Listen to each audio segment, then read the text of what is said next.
sabi ng tama na, di ba? Tough guy with a twist, ang papel na ginagampanan ni Sparkle star Yasser Marta sa GMA Prime series na Lolong, Pangil ng Maynila. Siya ang maangas na si Goryo na isa sa makakabangga ni Lolong. Siya yung siga ng Maynila. Kumbaga siya yung leader ng grupo dito sa Maynila. And ayun, makakaaway ko talaga si Ruru, si Lolong.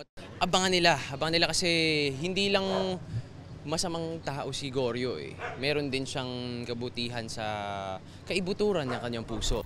At ngayon ngang hindi nakakapag-taping si Ruru Madrid dahil sa aksidenteng nangyari sa kanya, si Yasser ang sumasabak sa maaaksyong eksena. First time ni Yasser na gumawa ng mabibigat na action routine dahil masanay siya sa drama. Ako sobrang thankful ako dito lang sa mga stunt coach natin.